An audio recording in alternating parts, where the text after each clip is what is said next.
The Cambridges have been out in force this morning looking so divine, so utterly divine. And Prince William in his uniform. Oh, Big Willie. Oh, Big Willie. Utterly divine, aren't they? Doing us proud. Paying tribute to the national colour of Ireland. We had orange the other day for the Netherlands. Today it's green for Ireland, the Republic of Ireland. They're visiting the 1st Battalion Irish Guards at the St Patrick's Day Parade. Beautiful emerald she wears there with the shamrock brooch as they visit the Mons Barracks in Aldershot. What she's doing, you see, she presents the traditional sprigs of shamrock to the officers and the guardsmen, and then they will issue it along the ranks. Utterly cute, utterly joyous. You see, this is what royalty is so good at, bringing some joy to the world, reminding people to celebrate and have fun. That's really important, I believe, in a culture. And the playful child there giving a royal salute to Her Royal Highness. And this marvellous Irish wolfhound, the regimental mascot there of the Irish Guards, absolutely charming as she presents him with her own sprig of shamrock to mark the occasion, giving him a little playful stroke there. I bet those men there in their bearskins, I bet they wish she was giving them a stroke, don't they? Flawlessly representing us as usual, my dears, flawlessly, with a slavish devotion to service and duty, tireless. My, we get good bang for our buck with our royal family, we truly do. My pear-shaped popsicles, welcome to today's show. Do make yourself at home. Pull up a throne or a pew, chuck on your blanket to get nice and comfortable, or your mink or your ermine. My dears, let's get cosy. We've got a few things to get through today, a few comments. We'll skip from subject to subject, but I must start with a few words on Catherine, because she did dazzle, didn't she? Commonwealth Day, was it yesterday or day before? I forget. It speeds by, doesn't it, dear? It speeds by. But she did us proud, so beautiful. That complexion was shining as it always does, the luscious curls of the hair. Beautiful. In Diana's sapphires, I believe, dripping in jewels. She does it so well. She always manages to remain looking royal and humble and not vulgar, doesn't she? So that was a treat for the eyes. Now, I will say, and this is not a besmirchment to the gal herself, my personal taste, I've never liked those hats. I don't like, what are those hats called? One of you will tell me. They're sort of pillboxy affair. I don't like those hats, whether they're on Meggie or Meghan looks fucking awful in them. But Meghan and Catherine, I don't care who it is. Even the Queen. Well, okay, sorry, Her Majesty, not you, you can wear whatever you like, but I just don't like those kind of hats. I just find them a bit, I don't know, poncy. And I don't like bows on anything, any kind of bows at all. I don't know why. I don't find them aesthetically pleasing. But she looked absolutely lovely. She did us proud. Bespoke Catherine Walker she was wearing. Camilla.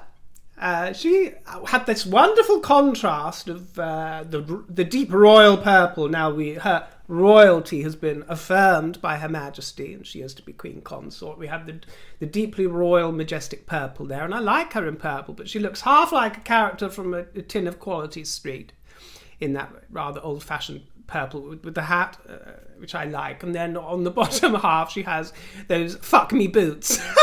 I don't think I ever saw Her Majesty in a pair of them, but they're more for the modern day taste, aren't they? But I love them, the old fuck me boots. And I'm sure she has a great time with Charlie after the service, after it's all over. But lots of people commenting on how dignified Catherine's behaviour and affectionate it is towards Camilla, because she knows Camilla is to be queen before she, Queen Consort.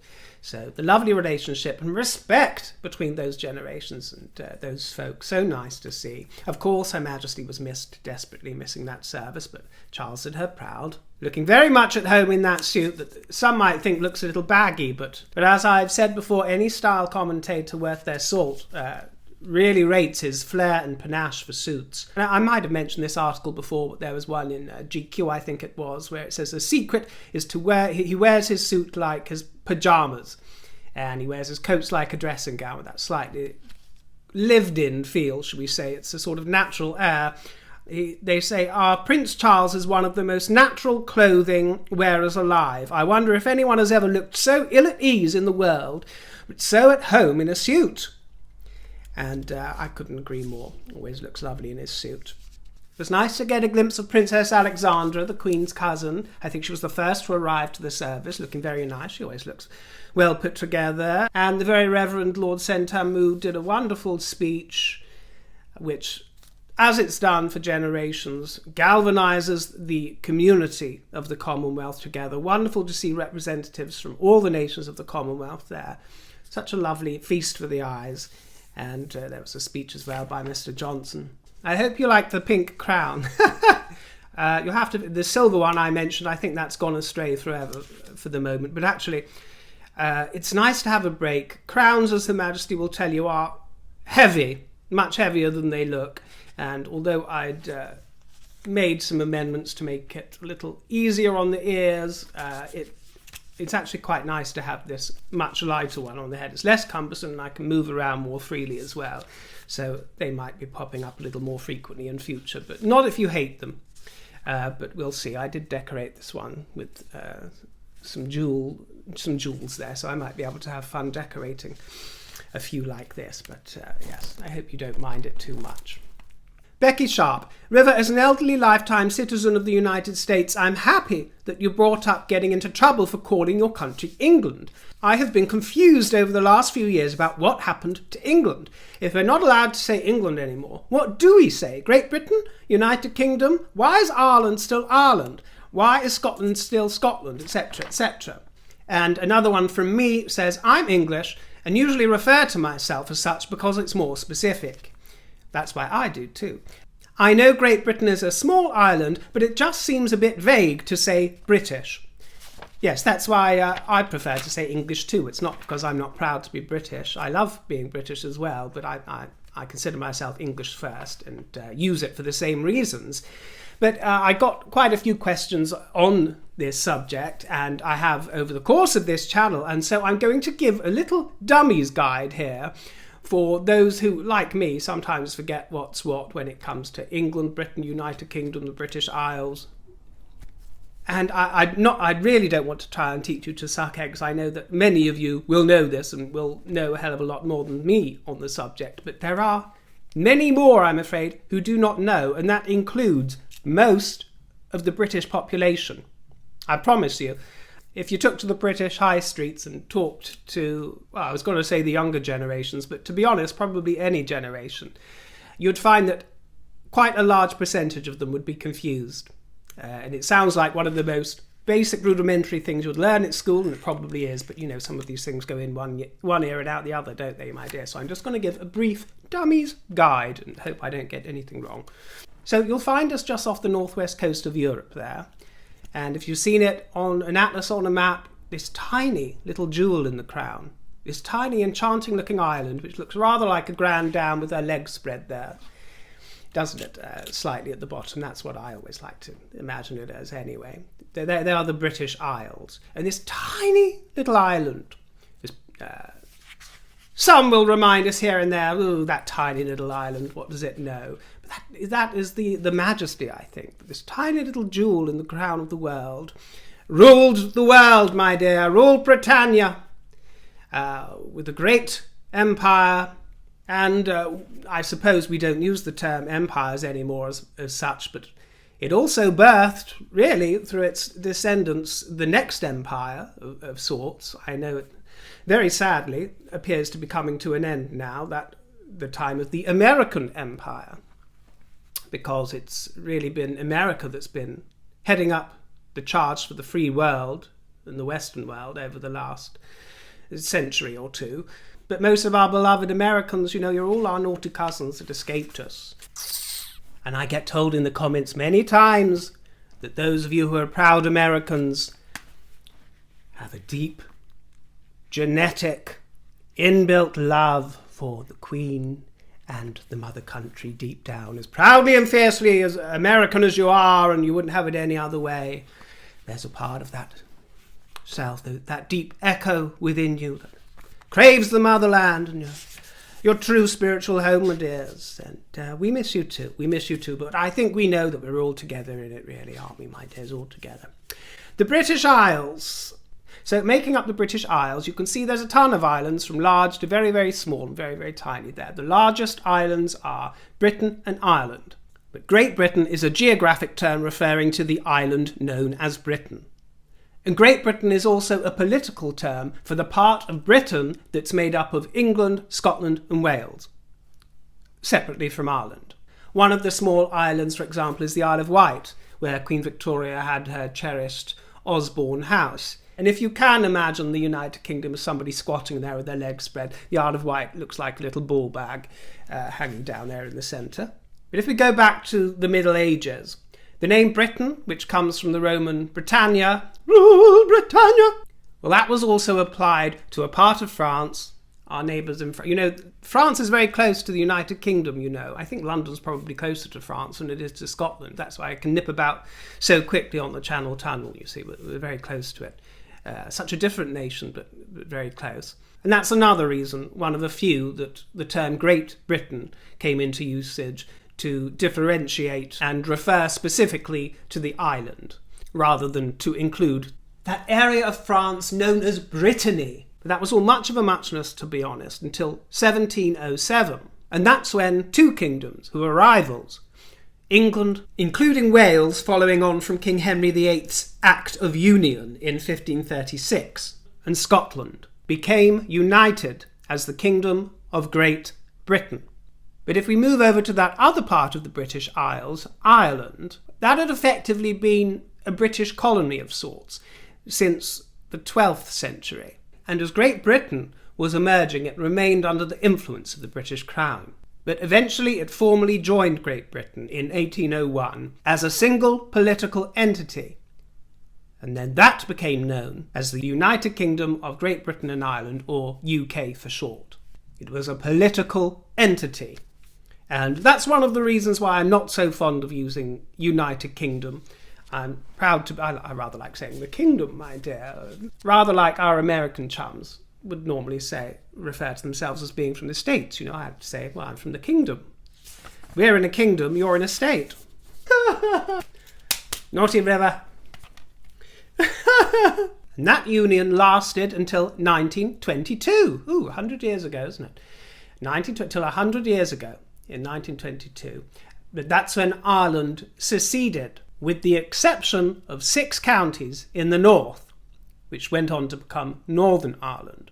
But as for the rest of Ireland, that seceded, and Ireland soon became a sovereign republic. So then, without that part of Ireland, we were renamed the United Kingdom of Great Britain and Northern Ireland.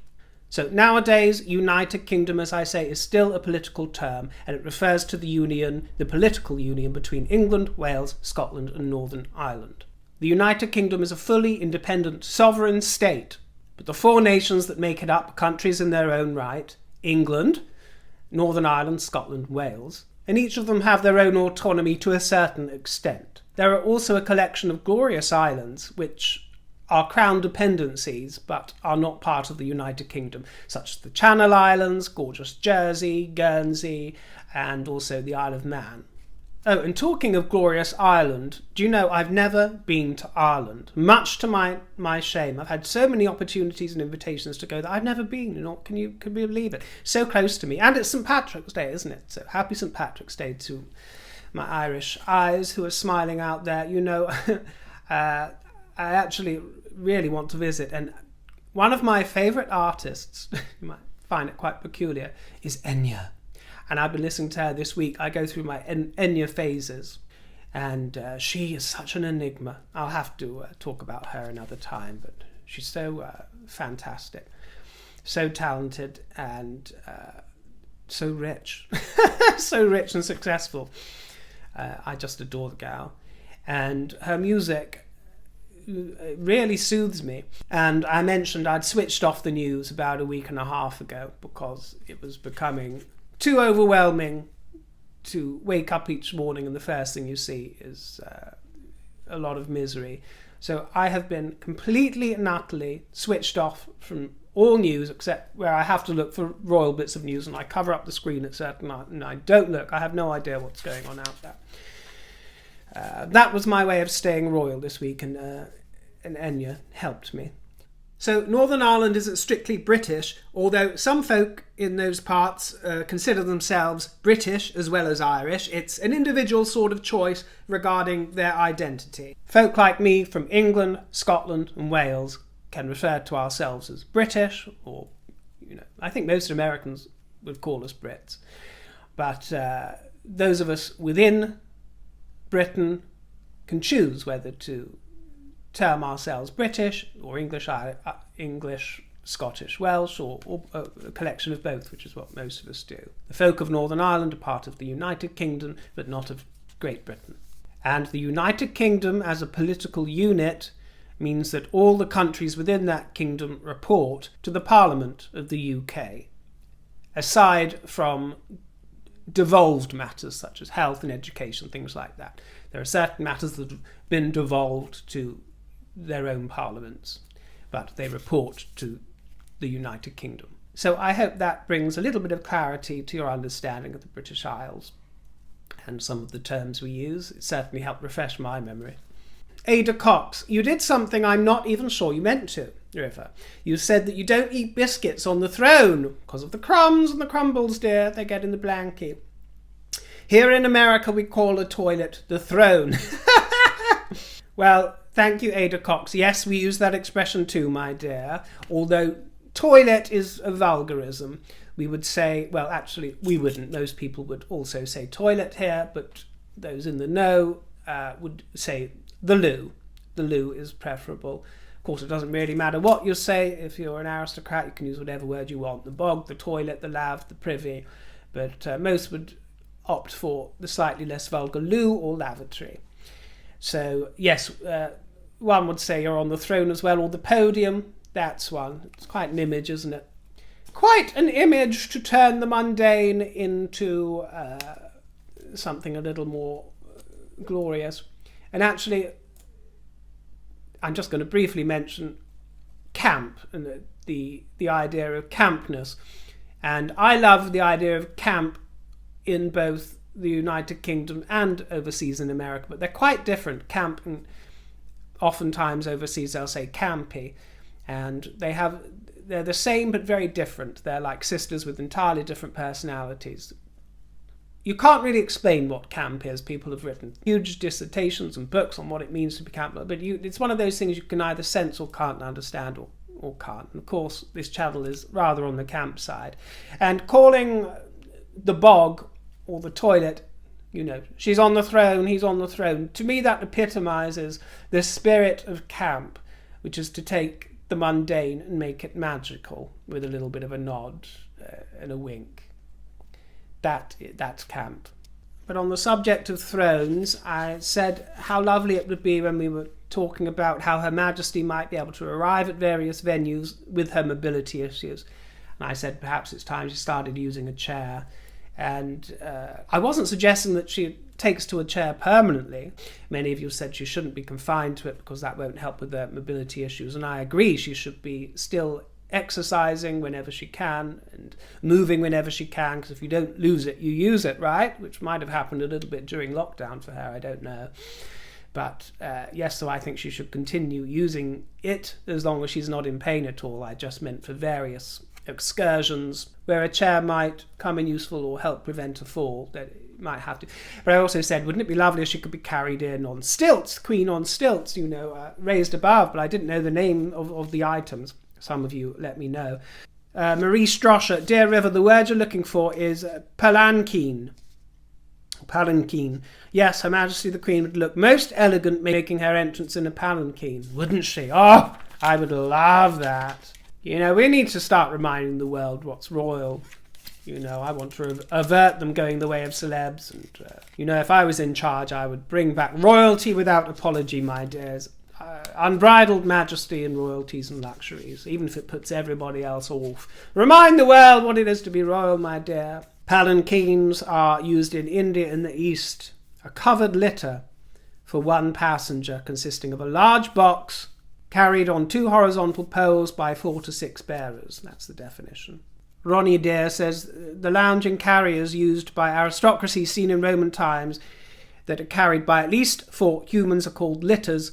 They could gold leaf one and peel grapes for the queen. while I'd prefer to see the Queen parachuting into the Platinum Jubilee with Daniel Craig.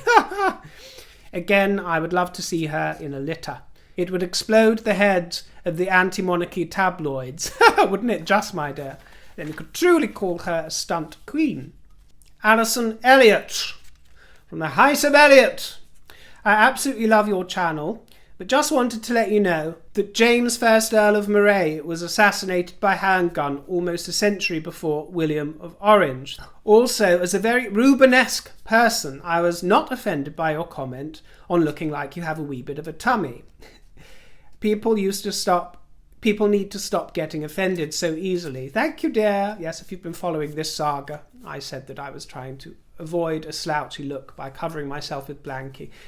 I've got so many millions of comments about this, and you all took it in very good humour. And to the person I addressed, part of the fatty comment the other day, I hope you understand. It's all in good humour. It's all supposed to be in fun, so we're all friends as far as I'm concerned. And I should also say that when I say I'm trying to avoid the look of a tummy, it's not that my tummy projects, it's really that the grey cashmere that I was wearing, the jumper, is very, very baggy on me, and it was sort of creating a rather unflattering silhouette. So it's not actual flesh that I was worried about, more the reams of fabric, my dear. But yes, I liked your comment, Ali dear, because you said as a Rubenesque person. And I've always loved that term. And I had a lady friend who, well, I've mentioned before because she used to get me to dress up in her skirts and see how many of myself I could fit inside one of her skirts. But she used to describe herself as Rubenesque. And it's amazing how you can take the things you don't like about yourself or are self-conscious about, whether you're skinny like me or fat. You can choose words that you find glorious to describe yourself and ignore ones that you might not like. That find words like Rubenesque instead of obese or chunky, or if a certain word doesn't take your fancy, find words like scrumptious, plumptious, delicious, Rubenesque. That's a wonderful inspiring word for ladies to use. And reimagine yourself, and it's quite amazing how you'll begin acting a little differently, a little less apologetically, and you might carry yourself with a little extra confidence. Those of you who are observant will see that the men and ladies who are successful when it comes to matters of attraction aren't necessarily the prettiest pig in the litter, aren't necessarily the most classically magnetic, because they know themselves, they accept themselves, they wiggle whatever they've got or whatever they haven't. And that air of confidence, of self-assuredness is attractive to people. Sonia Weaver, hello from Ohio, USA. Hello, Ohio, my dears. Some of us fat people have learned to laugh at ourselves. Aren't we supposed to be jolly? Yes, you are. Sharon Joubert. River, I'm fat because I love food and I'm lazy. Oh, I love it, dear. I do appreciate that, my dear. Don't you hate it when people, it's my thyroid. It's my metabolism. Yeah, right. Bonnie Delosier. I'm 67 years old and I have no time for people who make drama out of everything. Keep up the great work, River, and tell it how it is. I'll try, dear. Putting sugar on shit doesn't make it a brownie. Stay real and royal, dear River. I'm going to use that phrase, my dear. I'm going to use that phrase. I love it. Putting sugar on shit doesn't make it a brownie. Leslie Racine. I have chronic back pain and am listening under my duvet. This does not help my projecting tummy. But my boobs lying down beside me, well, that's another issue. Maybe they need their own throne, or at least a cushion.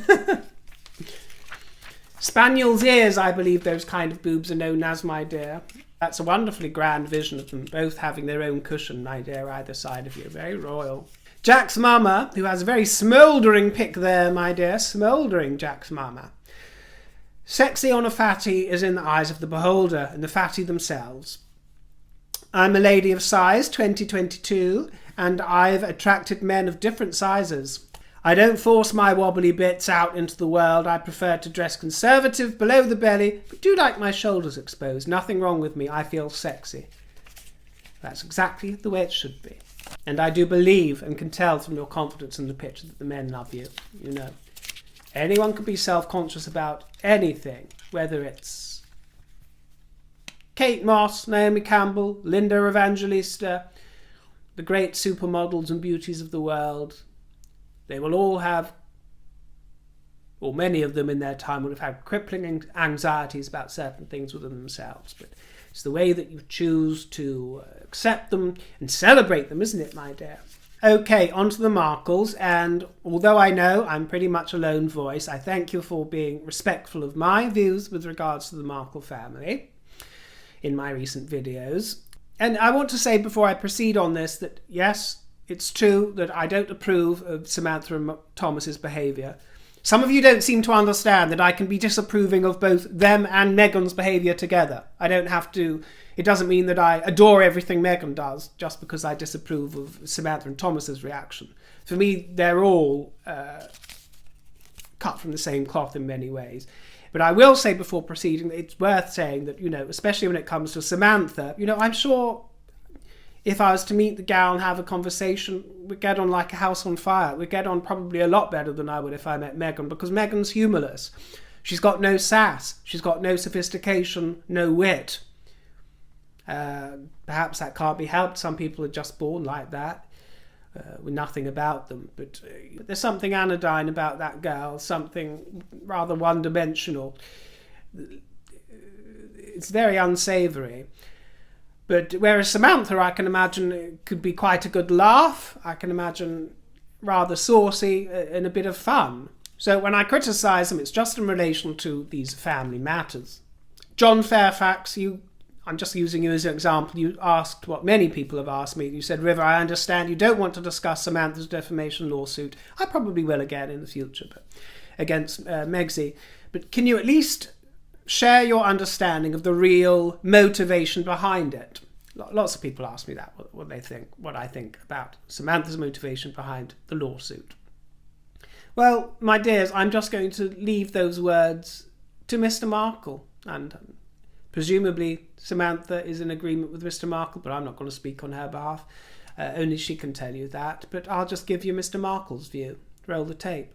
So it's going to be interesting in this lawsuit.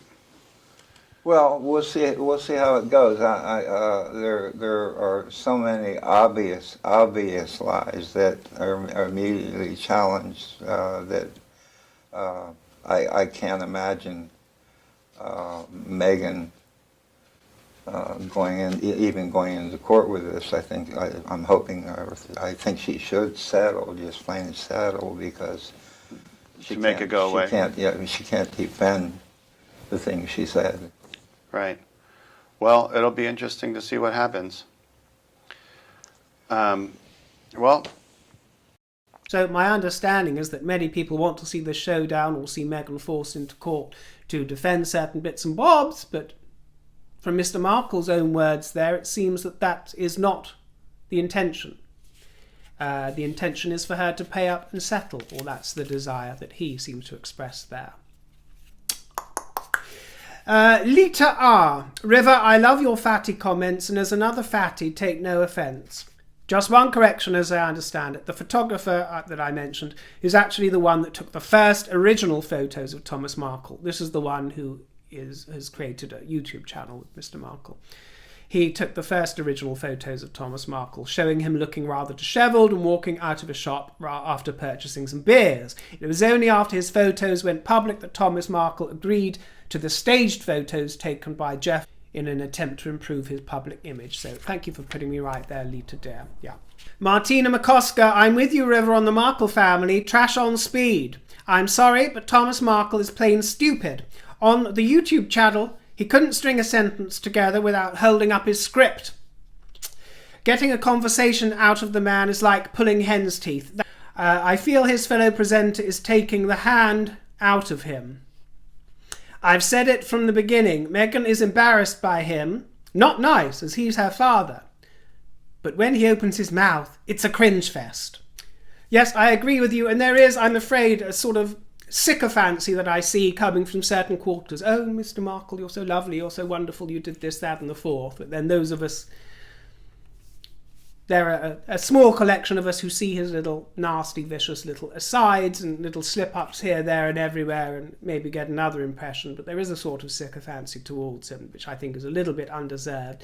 There's also a great faction of people who will disagree with me, who have disagreed with me, and if you express yourself politely, then I respect you, that's fine, and I do listen. But you know, the great defence that seems to get him off the hook so much, and Samantha, is that Meghan has behaved so badly, so atrociously, that she deserves whatever they deal out to them, and she deserves them speaking to broadcasters, journalists who have been not just critical of Meghan, but made personal, deep, profound attacks against his daughter.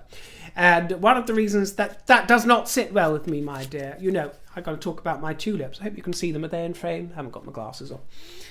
Well, I rehomed my tulips today, and whenever I mention my flowers, I do get some comment. I do read your comments, you know, dears, and you give me advice for various flowers that I present to you. And I'm afraid I am not green-fingered. I hate arranging flowers. I hate all the stems and the mucky water, and it really is a headache to me. So I just like things, snip off the bottoms, chuck them in a jug or a vase, get on with it.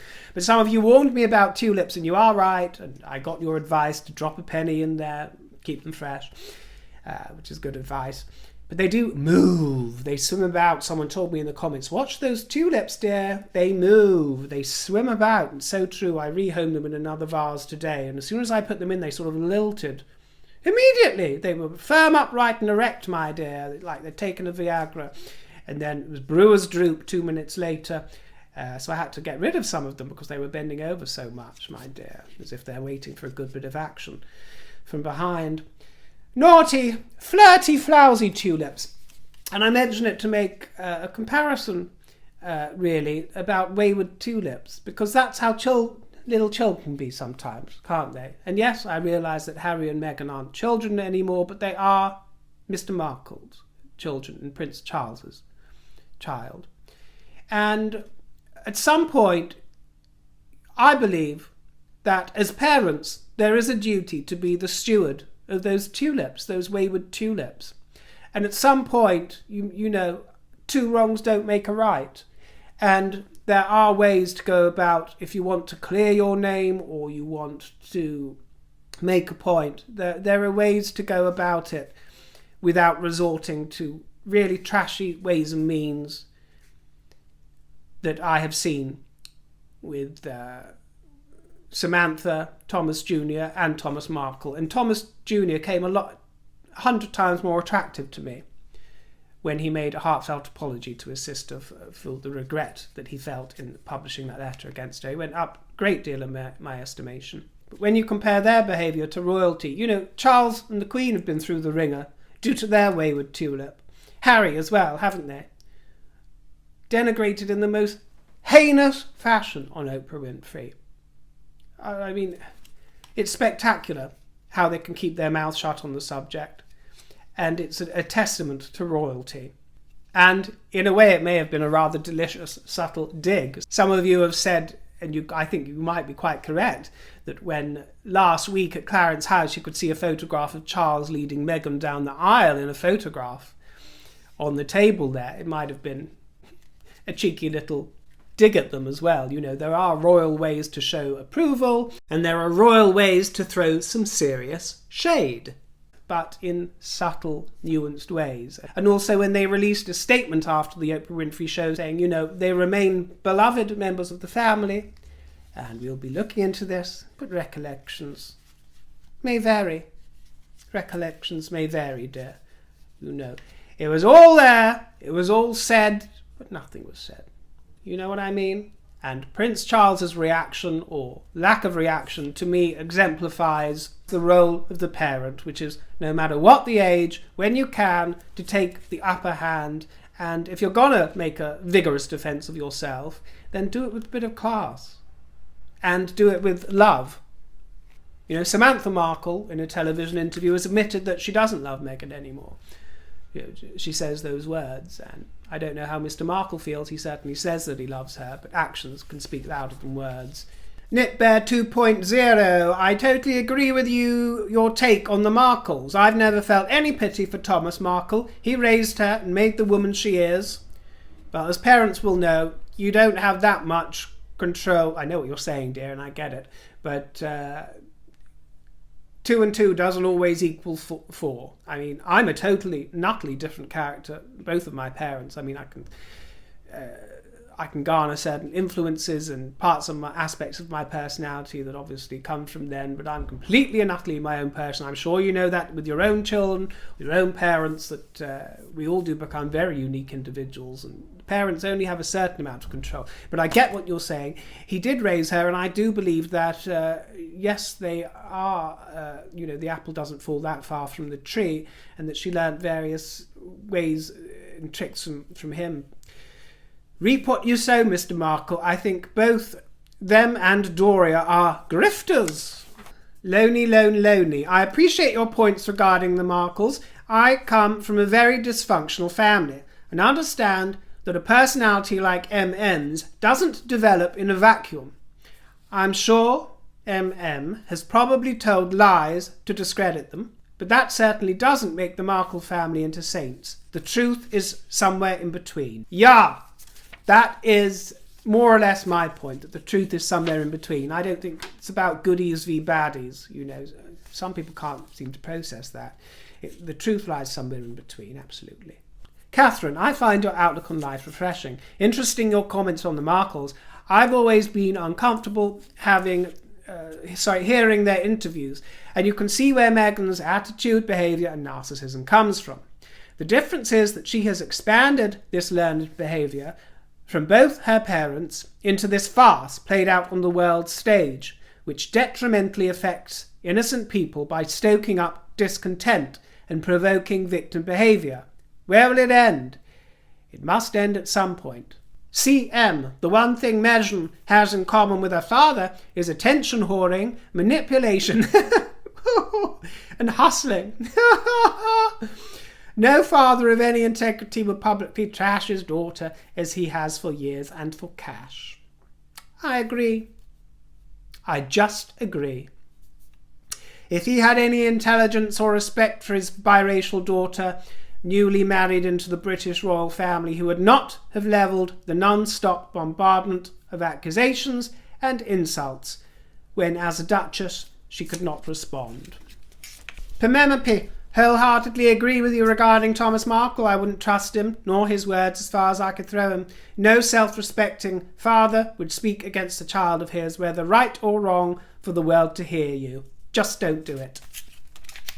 Lovely catching up with you and having a giggle, everybody, and I look forward to seeing you in the next broadcast. Thanks to those of you who kindly sent me a tip, and thanks to the rest of you who just enjoy my company, because I enjoy yours. And I'll see you very soon, won't I? Toodlepip.